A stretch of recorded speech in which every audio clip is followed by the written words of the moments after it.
Hey guys, welcome back to the channel. I'm Kendall Clement. You are watching Gallivanting Kendall. Never miss another video upload. Shoot me an email at gallivanting.kendall23@gmail.com. I am going to be soon sending out notifications as to my video uploads before YouTube sends them out.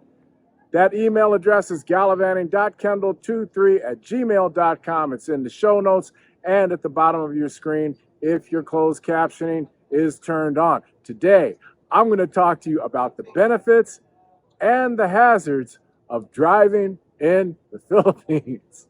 Hit like and subscribe, and let's ride. All right, guys. So I want to talk to you about transportation in the Philippines. I want to talk to you about driving transportation. Depending on where you live, you may not need to drive. A lot of places in the Philippines, you don't have to drive. If you live in a long-opposed city, you're not going to have to drive. It's still a small city, and it's still easy to get around from everything I've gathered on YouTube. Manila, you don't have to drive if you don't want to drive.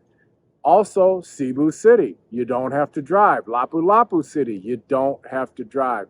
Most of the major cities in the Philippines, you do not have to drive. You have a lot of transportation options. If you like to be driven in a car, Grab is an available option to you. It's the same as Uber or Lyft in the US. It's a rideshare service. Now, if you live outside of the city, like I live 45 minutes south of Cebu City, I can't get Grab. It's not available in my city. If I want to take a Grab, I have to take a trike or a jeepney 15 minutes north towards Cebu City, and I can get a Grab in Manglanilla. Now, there are other transportation options that you have. You can take trikes. I've talked about trikes before. You can take a Grab. You can take hobble hobbles, which are scooters. You're going to want to take a hobble hobble if you need to take a ride share and it's rush hour.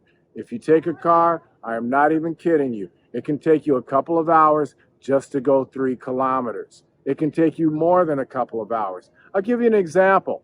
From Cebu City to Naga City in rush hour traffic, well, let's just say between the hours of 3 and like 7, if you leave Cebu City at 3 o'clock in the afternoon, it will take you 4 hours in a car to get from Cebu City south to Naga City. Now with no traffic, that's like 45 minutes, okay? I rent a scooter. I rent a scooter for about 70 bucks a month. Depending on the exchange rate, it can go from like $70, $71 to $76 a month. Most scooter rentals, I did look into some other scooter rental options. Most scooter rentals are like, I don't know, $73, $74, up to $80 and maybe a little more a month, depending on the kind of scooter you want to rent. Let me tell you, this is not your daddy's scooter. Scooters here are really nice. The majority of two-wheel vehicles on the road here in the Philippines are scooters. There are also sport bikes that are on the road. Anything that can squeeze between the cars in traffic. Now, I just told you that it can take 4 hours to go from Cebu City south to Naga City, which is, without traffic, is a 45-minute drive. In a car, it can take you 4 hours. In a scooter, between 3 and 7, it'll take you the 45 minutes to 1 hour to get from Cebu City to Naga City. Do you see where I'm going with this? I know a lot of you may not want to ride a two-wheel vehicle. I know a lot of you may not be able to because of some physical condition. You may not be able to ride a two-wheel vehicle. You may not even want to, because driving here is crazy. People who drive in the Philippines has its own set of rules, okay, for driving. Yes, there are traffic laws. Stop signs are merely suggestions. I'm not kidding you. The flashing red lights, which in the US, we come up to a light and at the intersection, we pull up and the traffic lights are flashing red, we're supposed to stop, look both ways and keep going. You know what happens here when you pull up to an intersection and the traffic lights are flashing red? Nothing. Nothing. You just keep going. Just keep going through that intersection. Even at intersections where the lights go from green to yellow to red, what do you think happens? You pull up, especially at night, you will regularly see somebody pull up, look both ways, and just blow the red light, and nothing happens. Why does nothing happen? Because the police don't have enough vehicles on the road here like we do in the US. For instance, in Los Angeles, we have black and white cruisers everywhere. We have motorcycle cops everywhere. They don't have as many as we have in America. And I've only seen people I've been here almost 2.5 years.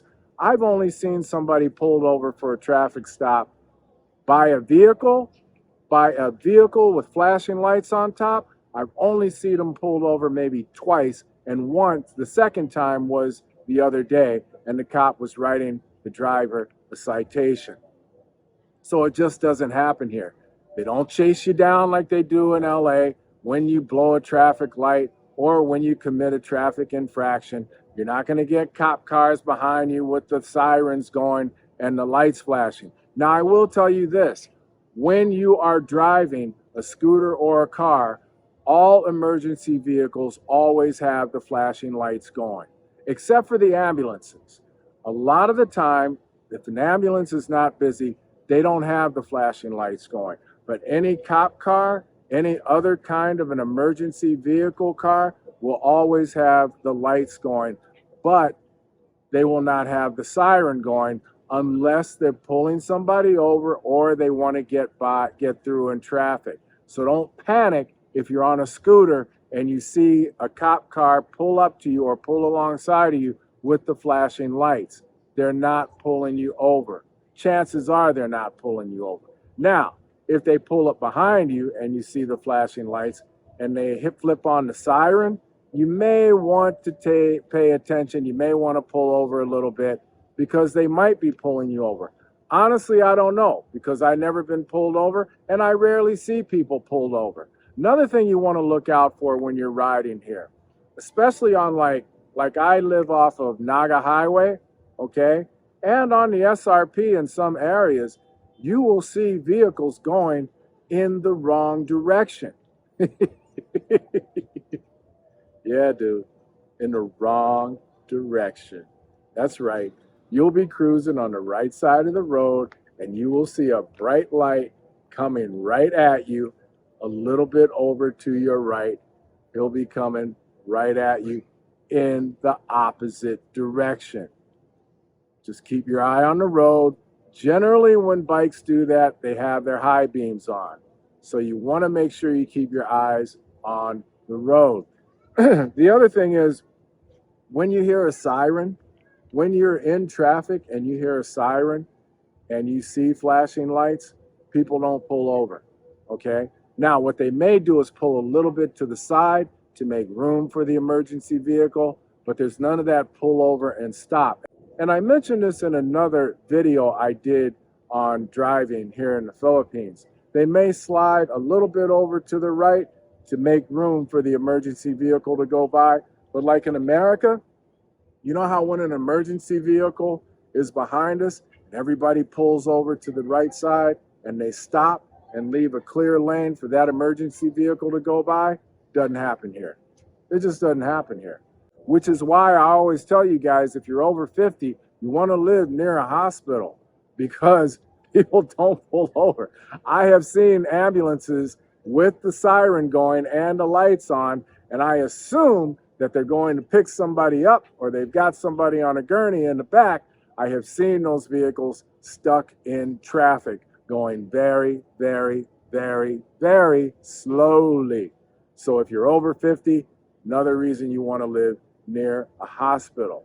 Another thing that happens when you're driving here in the Philippines, at least in Cebu, you know, I keep saying the Philippines as if I know every city. I don't know every city. These are just things I've observed because of the short time I spent in Manila and the over 2 years that I've spent here in Cebu City. So I don't honestly know if all these things apply in every city in the Philippines. Another thing you want to watch out for are no headlights and no tail lights. That is a real fear of mine, and it's a realistic fear because I'm telling you, I ride down the freeway at night all the time. Most of my riding is at night because I'm up till 3:30, 4 o'clock in the morning. I'm on Zoom meetings 5 nights a week, sometimes 2 times in a night. And so I don't get up until like 11 o'clock in the morning, between 10:30 and 11 o'clock in the morning. So most of my errands, most of my errand running is done in the second half of the day and at night. But when I'm coming down that highway and I'm doing 60 to 80 kilometers an hour, I might think I see something in front of me, but I can't be sure. It's just like I think I saw something. What I've learned is that if I think I saw something, I better act as if I did see something in front of me. So I pull back, I let up off the throttle just a little bit, slow down just a little bit, and I'm extra observant as I continue down the road because chances are there is another scooter or even a 4-wheel vehicle in front of me with no tail lights. And that would not be fun, slamming in the back of somebody doing 80 kilometers, while I'm doing 80 kilometers an hour. Happens all the time. I'm at SM Seaside Mall right now at the rooftop park. I guarantee you, when I'm on my way home tonight, when I leave here, I will see at least three vehicles in front of me with no tail lights. And it's going to make me a little bit nervous. So these are just some of the things you want to be careful of when you are driving in the Philippines or riding a bike. Now, I do recommend the scooter or the 2-wheel vehicle situation. I do recommend that situation because it helps you through traffic. You see, traffic here in the Philippines is a lot different than in the US. Like I'm from LA, right? Oh, I spent 30 years in LA. 30 years in LA, I'm used to traffic. I'm used to long commutes, but it is nothing like it is here. And I think the reason for that is that the streets and the highways are smaller. Okay, so the traffic is a little more compact. And in order to get by, you need to have, it's easier if you have a 2-wheel vehicle to go between the cars. And you'll see thousands of them on the road. And you'll understand, once you get here and you start to drive, you'll understand why a 2-wheel vehicle can be so important. The reason I ride a 2-wheel vehicle is not just because I can't get Grab where I live. I mean, I could walk down a couple of blocks and grab a trike or a jeepney. But see, when I want to go somewhere like 7-Eleven or the grocery store or wherever, I just want to go. I don't have patience to wait around for a ride. I just want to go. So I walk out my front door, put on my helmet, start that scooter up, and I'm gone, man. Okay? But I was also a motorcycle rider back in LA. I had a big Yamaha V-Star 1100 that I rode. And, you know, lane splitting, that's what they call it when you ride between the cars. Lane splitting is legal in Los Angeles and in California in general. So I was used to that. I was accustomed to riding a 2-wheel vehicle in traffic. Although it was a little more difficult, lane splitting was a little more challenging in the US with that big 1100, because that's a big bike, man. That was a big bike. I love that bike. I miss that bike. Although, if I had that bike here, remember I just said that the lanes and the streets are not quite as wide, or the highways are not quite as wide, I wouldn't be able to cut between the cars very well. It'd be like having a full 4-wheel vehicle on the road if I had an 1100 on the highway. So, another recommendation is if you find yourself out and about and you don't have your own transportation, you took a ride share, say to the mall or to the club or somewhere, and you're trying to get home and it's rush hour, you want to go somewhere else, I think I mentioned earlier, don't take a Grab, take Angkas or Maxim. Those are the hobbles. Those are scooters that will come pick you up, and they'll have an extra helmet, because otherwise it can take you hours just to go a few kilometers. And if you ride on the back of somebody's scooters, and these are very good drivers, they're very good. So get on the back of his hobble and take that, because they'll be able to go between the cars and get you to your destination safely and in a much more timely manner. Another thing I wanted to mention to you that you have to be careful of is drinking and driving, because it's not a thing. And it's not the cops you have to be careful of when it comes to drinking and driving. It's the people who are drinking and driving that you want to be careful of, because they are out there. They're out there on two-wheel vehicles, and they're out there in four-wheel vehicles, or what motorcyclists in the States call cagers, okay? You got to watch out for them, because it's not as big of an issue. Like, they don't have Mothers Against Drunk Driving, and they don't have a big campaigns against drunk driving, and it's just not, I mean, you can get pulled over and you can get locked up, you know, overnight for drunk driving and get a hefty fine and all that, but it's just, you know, it's not something that people are afraid to do, because the consequences, from my understanding, are relatively light. If you feel you got value out of this video, if you enjoyed this video, hit like and subscribe, and always be notified of my video uploads. Soon I will be sending out a regular email notification so that you will be notified before YouTube notifications as to my video uploads. That email address is gallivanting.kendall23@gmail.com. It's in the show notes, and it's at the bottom of your screen if your closed captioning is turned on. Again, hit like and subscribe. Thank you for watching. Thank you to all my subscribers. I appreciate your support.